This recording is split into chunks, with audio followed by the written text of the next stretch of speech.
Hello everyone, मैं अभी आप सबका स्वागत करता हूं एक बार फिर से अपने यूट्यूब चैनल पर। तो जैसा कि हम लोग अभी लास्ट लेक्चर में देख रहे थे कि हम लोगों ने फर्स्ट पार्ट कवर करा था अपने फर्स्ट वीकली रैप का। तो हम लोगों ने यहाँ तक पढ़ लिया था जो पेपोम रिजर्व फॉरेस्ट था, ये हम लोगों ने देख लिया था। अब हम लोग आगे देखते हैं। तो बेसिकली अब जो है हमारा वो है one sun, one world and one grid. ठीक है, तो बेसिकली ये नाम से ही ना कुछ बहुत ऐसा इंटरेस्टिंग सा लगता है। एक ही सन है, एक ही वर्ल्ड है और एक ही ग्रिड है। ठीक है, तो बेसिकली इसका क्या मतलब है? ये है एक union ministry of new and renewable energy जो है, they have put a call for the proposal to the one sun one world and one grid. इसको ओसो वोग कहा जाता है।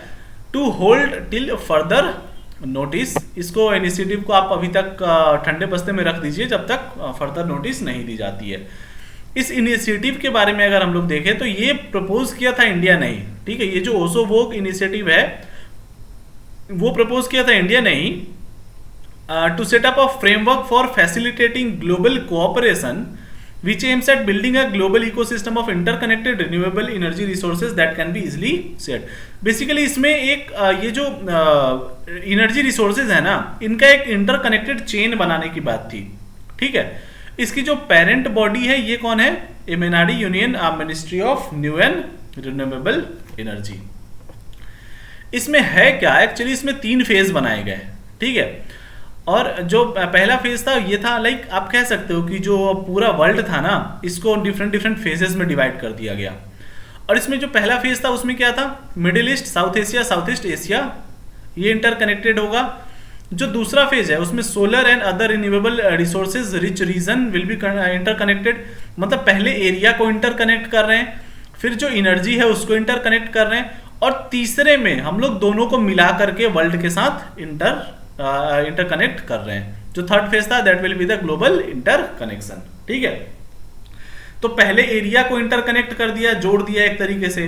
जो डिफरेंट डिफरेंट जो हमारे रिसोर्सेज हैं उसको हम लोगों ने एक साथ इंटरकनेक्ट किया, और फिर इसके बाद इसको वर्ल्ड के सामने रख के फिर सबको इंटरकनेक्ट कर दिया। ठीक है, तो ये एक ऐसा इनिशिएटिव था, लेकिन इसको होल्ड पे रखा गया है, तो ये बहुत ज्यादा इंपॉर्टेंट अभी नहीं है। उसके बाद एक फेमस है हमारा यहाँ पे ado atoll. Ado atoll basically ये हमेशा साल 2 साल पे ये न्यूज में आते ही रहता है। अभी क्या हुआ रिसेंटली कि इंडिया और मालदीव ने एक कॉन्ट्रैक्ट साइन करा है for the development of the 5 eco tourism zone in Addu atoll of the island nation. Island nation मतलब किसकी बात की जा रही है? मालदीव की। अब अडू अटॉल के बारे में हम लोग थोड़ा समझते हैं।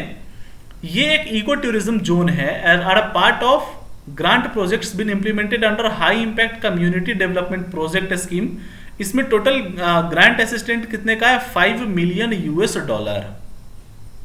मतलब यहाँ पे $5 मिलियन किसको दिया जाएगा? मालदीव को। Addu atoll is known as Seenu atoll, is the southernmost atoll of Maldives. इसी को सिन्नू अटोल भी कहा जाता है। यहाँ पर अब देखिए, ये हमारा इंपॉर्टेंट है। अटोल है क्या? ये देखो आप, ये कुछ ऐसा रिंग शेप्ड दिख रहा है यहाँ पे। ये कुछ रिंग शेप्ड अगर आपको दिख रहा हो ना, तो यही है हमारा that surrounds a body of water is called as atoll. तो atoll is a ring shaped coral reef that surrounds a body of water called a lagoon. मतलब इस लगून में इसके साइड साइड में जो कोरल रीफ ने ये ऐसा गोला सा घेरा बना लिया ना, इसी को अटॉल कहते हैं। आप यहां भी ये चीज देख सकते हो। ठीक है, तो ये हमारा क्या है? अटॉल। तो यहाँ पे जो चीजें हमें याद रखनी है कि अटॉल होता क्या है, और रिसेंटली इंडिया और मालदीव के बीच जो साइन किया गया है कॉन्ट्रैक्ट, उसके बारे में याद रखना है। ठीक है, उसके बाद इसको सिन्नू अटॉल भी कहा जाता है, तो ये भी ध्यान रखना है कहां पे? ये southern most atoll of Maldives. ठीक है, southern most atoll of Maldives. ठीक है, उसके बाद नेक्स्ट है हमारा इंटरनेशनल यूथ डे 2020। तो ये मनाया कब जाता है? 12 अगस्त 2000, मतलब बेसिकली कब मनाया जाता है? 12 अगस्त को। ठीक है, इस बार भी 12 अगस्त 2020 को मनाया गया। It was designated by the United nation in the year 1999।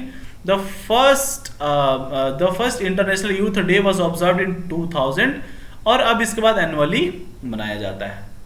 इसका मेन क्या है? To raise the awareness regarding the cultural and legal issues concerning youth. Theme इस बार का क्या था? Youth engagement for global action. ये थीम बहुत इंपॉर्टेंट होता है, थीम अक्सर पूछ दिए जाते हैं। ठीक है, तो जो 2020 का थीम था वो क्या था, youth engagement for global action. और मेन ये मनाया क्यों जाता है, to raise the awareness regarding the cultural and legal issues, जो भी कल्चरल इशूज है, जो भी लीगल इशूज हैं कंसर्निंग द यूथ, उसके लिए। यहाँ पे 2-3 चीजें हैं कि एक अभी यहाँ पे ये हुआ था #31 डेज ऑफ यूथ, ये है क्या, हैशटैग लग गया, मतलब ये ना एक सोशल मीडिया का कंपेन हो गया by the UN to celebrate young people throughout the month of August, मतलब पूरे 31 दिन, to help spread the world and strike up conversation surrounding youth engagement for the global action. मतलब globally जो different countries है वहां से जो youth है उनको एक प्लेटफॉर्म पे लाओ और वो इंटरेक्ट कर सके, ठीक है, और उनका एंगेजमेंट हो वहां पे। एंगेजमेंट मतलब शादी वाली एंगेजमेंट नहीं, ठीक है।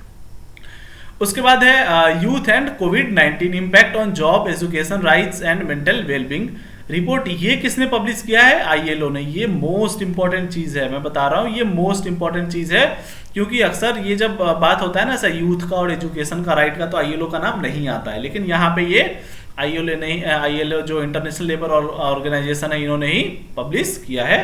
अकॉर्डिंग टू द रिपोर्ट, कोविड-19 may push half of the world's youth into anxiety, depression, ठीक है। तो किसी को अगर एंग्जाइटी हो रही हो तो ध्यान रखना, ठीक है, हो सकता है आपको कोविड की वजह से ही हो रही होगी, ठीक है। उसके बाद नेक्स्ट है हमारा वर्ल्ड यूथ रिपोर्ट। तो ये कौन रिलीज करता है, UN DESA, United Nation Department of economic and social Affairs. तो ये जो है हमारा यूथ एंड कोविड-19 वो किसका है, यूथ एंड कोविड-19 किसका है, आईएलओ का। जो ये हमारा वर्ल्ड यूथ रिपोर्ट है ये किसका है, यूएन डेसा का, department of economic and social affairs. इसके बाद नेक्स्ट है हमारा ओपीवी सार्थक। बेसिकली ओपीवी मतलब ऑफशोर पेट्रोल वेसल है, ऑफशोर ये टर्म ध्यान रखना है, offshore patrol vessel for Indian coast guard was launched and named as Indian coast guard ship Sarthak. यहां से डायरेक्ट पूछा जा सकता है कि रिसेंटली सार्थक वाज सीन इन न्यूज, या फिर अभी सार्थक किस कॉन्टेक्स्ट में न्यूज में देखा गया था, ऐसा कुछ भी ऐसा पूछा जा सकता है सार्थक से रिलेटेड। अब ये ओपीवी सार्थक क्या है, developed by, it is an offshore patrol vessel design and built indigenously by Goa shipyard limited. तो ये बहुत अच्छा काम करती है, जो गोवा शिपयार्ड लिमिटेड है ना, ये बहुत अच्छा काम करती है। तो ये भी उसी ने डेवलप किया है, ठीक है। फीचर्स की बात करें तो fitted with state of the art navigation and communication equipment, sensor and machinery, ठीक है। तो इसमें navigation, communication equipment, machinery, sensor सब कुछ इसमें लगाए गए हैं। अब इसके बाद इसके बारे में कुछ और चीजें देखी। Design to embark and carry a twin engine helicopter, ये ट्विन इंजन हेलीकॉप्टर भी कैरी कर सकता है, 4 high speed boats and 1 inflatable boat for swift boarding and search and rescue operation. तो बेसिकली इसका काम किस चीज में हो सकता है, सर्च एंड रेस्क्यू ऑपरेशन में। उसके बाद it is also capable of carrying limited pollution response equipment to undertake oil spill pollution response at area. ये जो ऑयल स्पिल है ये एक्चुअली बहुत मेजर प्रॉब्लम हो जाता है कई बार, ठीक है। अब क्या होता है कि जैसे धीरे धीरे ये जो मतलब शिप होते हैं ये पहुंचते हैं, तो अगर जब तक ये पहुंचते हैं तब तक पूरा ऑयल जो है वो उस समुद्र में फैल चुका होता है, ठीक है। तो इससे बचने के लिए अब ये जो सार्थक ये जल्दी से पहुंच के काम करेगा वहां पे। उसके बाद इसका यूज क्या था, ship will be deployed extensively for exclusive economic zone, ठीक है, under the surveillance coastal security and other duties as incident in the coast guard charter of duties to safeguard the maritime interest. Basically ये जो maritime interest है ना उससे उसको safeguard करने के लिए बनाया गया है, ठीक है। उसके बाद जो हमारा यहाँ पे नेक्स्ट न्यूज में वो क्या है, naval innovation and indigenization organization. Actually ये यूनियन डिफेंस मिनिस्ट्री के अंदर में ये NIIO लॉन्च किया गया है ये क्या, a 3-tiered organization that aims to help end users interact with academia and industry towards fostering innovation and indigenization for self reliance in defence. अब यहाँ पे देखिए एक चीज मैं आपको बताता हूँ, 2 चीजें होती हैं, एक हो गया एकेडमिक, दूसरा है इंडस्ट्री, ठीक है। लोग क्या करते हैं, पहले यहाँ पढ़ते हैं उसके बाद यहाँ काम करने जाते हैं, उसके पहले कोई दोनों में रिलेशन नहीं होता है। तो एक ऐसी स्ट्रेटेजी बनाई जा रही है कि ये जो इंडस्ट्री के कुछ जो एक पर्टिकुलर ग्रुप है ना, अगर आप कह सकते हो इंडस्ट्री का एक पार्ट जो है, बच्चे जब पढ़ रहे हैं वो उन्हीं टाइम के समय या उसी वक्त इनके साथ इंटरेक्ट करे ये, ठीक है, मतलब बेसिकली ये दोनों एक ही जगह से आप कह सकते हो कि कोलैबोरेट करके ये अपनी पढ़ाई पूरी करें या ये अपनी पढ़ाई को कंटिन्यू करें, और ये जो है ये अपना जो इनका वर्क है उसमें दोनों एक दूसरे की मदद करेंगे। ठीक है, तो यहाँ पे क्या है, ये help and user interact with academia and industry. किस चीज के लिए? Towards fostering innovation and indigenisation for self reliance in defence. ठीक है, इसमें थ्री टियर स्ट्रक्चर है। Naval technology acceleration council NTech, दूसरा है वर्किंग ग्रुप, तीसरा है टीडेक। तो बस इसका स्ट्रक्चर नाम याद रख सकते हो, तो इसका बहुत ज्यादा काम नहीं है इसमें क्या है सो। ठीक है, उसके बाद है हमारा नेक्स्ट मेडिटेरेनियन सी का। तो अभी क्या हुआ कि फ्रांस ने अपनी मिलिट्री प्रेजेंस को बढ़ा दिया है in the eastern Mediterranean sea. इसका रीजन क्या था? Tension between neighbour Greece and Turkey over recently discovered gas reserve. अब ग्रीस में एंड टर्की के बीच हो रही है प्रॉब्लम, बीच में फ्रांस ने क्या किया, अपने जो इनका प्रेजेंस था मेडिटेरेनियन सी में उसको इंक्रीज कर दिया। ठीक है, ये रहा यहाँ पे फ्रांस। ठीक है, अब उसके बाद हम लोग देखते हैं कि it is a vast sea position between Europe to north, Africa to the south and Asia to the east. ये रहा इसका लोकेशन। ठीक है, ये हमारा रहा पूरा मेडिटेरेनियन सी, जिनको लोकेशन देखना है वो देख सकते हैं। ठीक है, उसके बाद इसमें कनेक्शन का पूछा जाता है कि मेडिटेरियन सी किसको किसको कनेक्ट करती है, तो ये आप तीनों देख सकते हैं यहाँ से। Atlantic Ocean by the Strait of Gibraltar, जिसको Homer's writing as the, Homer ने बेसिकली इसको पिलर्स ऑफ हरक्यूलिस भी नाम दिया था। यहाँ से अगर आप चाहे तो इसको ध्यान में रख सकते हैं कि होमर ने पिलर्स ऑफ हरक्यूलिस किसको कहा था। उसके बाद है ये किसको कनेक्ट करता है, sea of Marmara and the Black Sea by the straits of Dardanelles and Bosporus respectively in the east. और तीसरा क्या है, the 101 mile long artificial Suez Canal in the south east connect the Mediterranean Sea to the Red सी।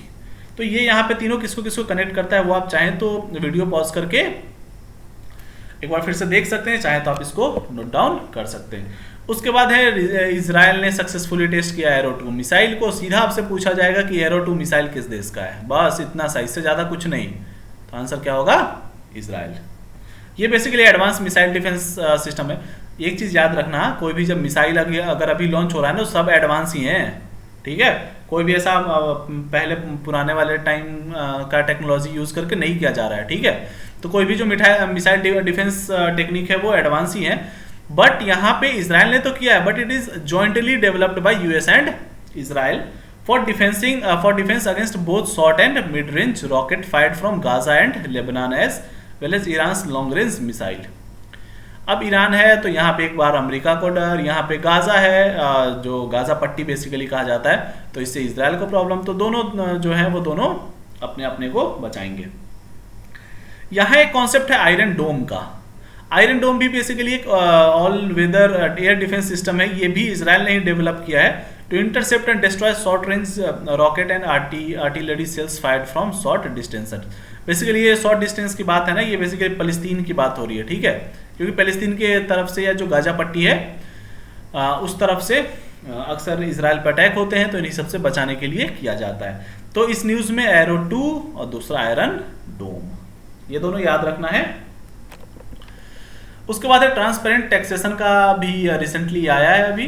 ठीक है, कि honouring the honest, मतलब जो ईमानदार टैक्स पेयर है ना उनको इज्जत देने की बात हो रही है, उनको ऑनर करने की बात हो रही है। ठीक है, इसमें 3 चीजें हैं, faceless assessment, faceless appeal and tax payer charter. यहाँ पे हम लोग देखते हैं, देखो फेसलेस असेसमेंट हम लोग कहते हैं ना, तो यहाँ पर है कि जो टैक्स पेयर है और जो इनकम टैक्स डिपार्टमेंट का कोई ऑफिसर है, इस दोनों के बीच का जो इंटरफेस है उसको हटा दो।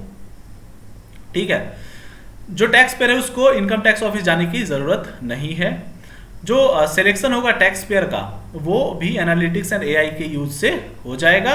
The system abolishes the territorial jurisdiction, ये यहाँ पे इंपॉर्टेंट है। जरूरी नहीं है कि अगर एक जगह पर असेसमेंट हो रहा है, रिव्यू हो रहा है, तो मतलब अगर आपको सपोज टैक्स पे करना है तो आप किसी भी जगह से कर सकते हो। ठीक है, यहाँ पर दिया हुआ कि tax payer may belong to a particular city but the assessment order review and the finalization will take place in different cities.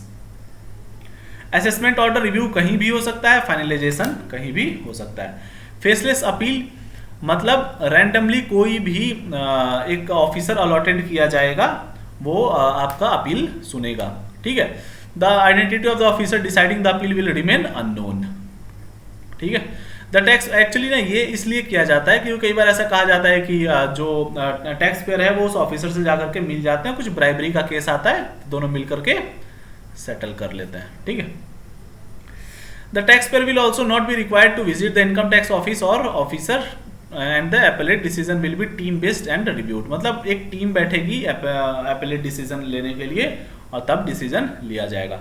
उसके बाद एक टैक्स पेयर चार्टर है। बेसिकली चार्टर का मतलब क्या है वो मैं बता दूं। जैसे सपोज अगर आप किसी पुलिस स्टेशन में जाते हैं, ठीक है, तो वहां पे सामने में आपको एक कहीं बोर्ड दिखेगा, उसमें लिखा रहेगा कि वो किस किस तरीके से सर्विस देते हैं, ठीक है। तो ये बेसिकली चार्टर होता है। उसी तरीके से टैक्स पेयर का एक चार्टर बनाया जाएगा जिसमें क्या क्या राइट्स है, क्या क्या रिस्पॉन्सिबिलिटी है दोनों की, टैक्स ऑफिसर और टैक्स पेयर दोनों की ये बातें होंगी, ठीक है।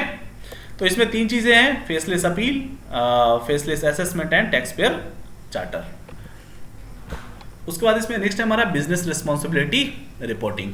इसको बस ये याद रखना है कि ये किसने रिलीज करा है, तो ये एमसीए का है, ministry of corporate affairs. Actually इसी ने अभी रिसेंटली ये रिलीज करा है under the chairmanship of Dnyaneshwar Kumar Singh. ये एक बार हम लोग बीआरआर का देख लेते हैं, बिजनेस रिस्पॉन्सिबिलिटी रिपोर्टिंग का। It is a closure of adoption of responsible business practices by a listed company to all its stock holder. Basically ये है ना कि ये जो लिस्टेड कंपनीज है ना, ये क्या प्रॉपर तरीके से बिजनेस प्रैक्टिस कर रही हैं, ये वो देखने के लिए, ठीक है।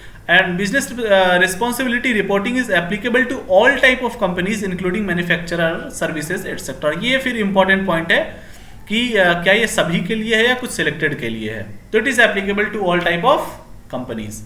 उसके बाद नेक्स्ट है हमारा ग्रेट माले कनेक्टिविटी। इसको मेल कनेक्टिविटी मत पढ़ना, बेसिकली ये है great Male connectivity project. India has announced a slew of connectivity measure for the Maldives in an effort to help Maldives deal with economic impact of COVID-19 pandemic। यार देखो सीधी बात है, India तो बहुत कर रहा है मालदीव के लिए, ठीक है, लेकिन वापस से वैसा रिस्पांस आ नहीं रहा है इनकी तरफ से, ठीक है। लेकिन खैर आया है न्यूज में तो देखना है। ये जो है हमारा ग्रेटर माल जो ग्रेटर माले कनेक्टिविटी है, ये बेसिकली 6.7 किलोमीटर का एक ब्रिज प्रोजेक्ट है जो माले को गुल्ही फालू पोर्ट एंड थीला फूसी इंडस्ट्रियल जोन से जोड़ेगा, ठीक है, और इससे इनकी जो इकोनॉमी है वो रिवाइटलाइज होगी। यहाँ पर इंडिया ने $400 मिलियन का ये दिया है, लाइन ऑफ क्रेडिट दिया है, 100 मिलियन का ग्रांट दिया है इस प्रोजेक्ट के लिए, ठीक है। उसके बाद इसमें क्या है, cargo ferry service, air travel bubble and submarine cable. यहाँ पे ना ये बस याद रखना, एयर ट्रेवल बबल, यहाँ पे ये बबल वर्ड आया है ना, ये इंपॉर्टेंट है कि ये बेसिकली इंडिया जो है वो एक एयर कनेक्टिविटी स्टार्ट करने जा रहा है, कहाँ से, मालदीव से, to promote the people to people ties between the two countries, ठीक है। उसके बाद एक रेगुलर कार्गो फेरी सर्विस भी चलेगा इंडिया एंड मालदीव के बीच में। फिर उसके बाद एक सबमरीन केबल बिछाया जाएगा, लाइक इट इज ऑब्वियसली जब केबल कह रहे हैं तो हम लोग कम्युनिकेशन केबल की ही बात कर रहे हैं, on the sea bed between land based stations to carry telecommunication signal across stretches of ocean. मतलब हर तरफ कनेक्टिविटी इंक्रीज करने के लिए India will lay down a submarine cable for the telecom connectivity in the Maldives. मतलब India ही सब कुछ काम जाकर के वहां पे कर रहा है, ठीक है। उसके बाद लास्ट है नेशनल ओवरसीज स्कॉलरशिप स्कीम। ये न्यूज में इसलिए आया है क्योंकि इसमें ना कुछ चेंजेस किए गए हैं। तो बेसिकली ये है एक सेंट्रल सेक्टर स्कीम है under the ministry of social justice and employment. ये यहाँ पे ना फिर ये बहुत इंपॉर्टेंट पॉइंट है कि ये एक सेंट्रल सेक्टर स्कीम है under the ministry of social justice and empowerment. ध्यान देना है, सोशल जस्टिस एंड एम्पावरमेंट, ठीक है। मिनिस्ट्री ऑफ एजुकेशन HRD जो थी उसके बीच में नहीं है, ये ministry of social justice and empowerment के द्वारा है। काम क्या है, to facilitate the low income students obtain master degree और PhD कोर्स।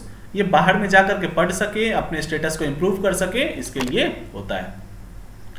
लेकिन इसमें कौन कौन से लोग हैं, शेड्यूल कास्ट, जो denotified nomadic and semi nomadic tribe है वो, landless agricultural labourers, traditional artisans category.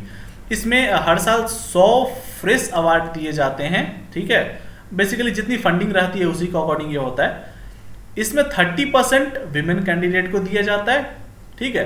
However in case of adequate women candidate are not available as per the stipulation, तो ये unutilized slots will be utilized by selecting suitable male candidate. ऐसा नहीं कि अगर 30% पूरा नहीं हुआ तो इसको छोड़ दिया जाएगा, ठीक है। इसमें सुटेबल मेल कैंडिडेट्स को लाया जाता है। चेंजेस क्या क्या हुए हैं? सबसे पहला इनकम चेंज हुआ है 6 लाख से 8 लाख। दूसरा, जो स्टूडेंट यहाँ पे हायर रैंकिंग इंस्टीट्यूशंस में जाएंगे उनको प्रेफरेंस मिलेगा।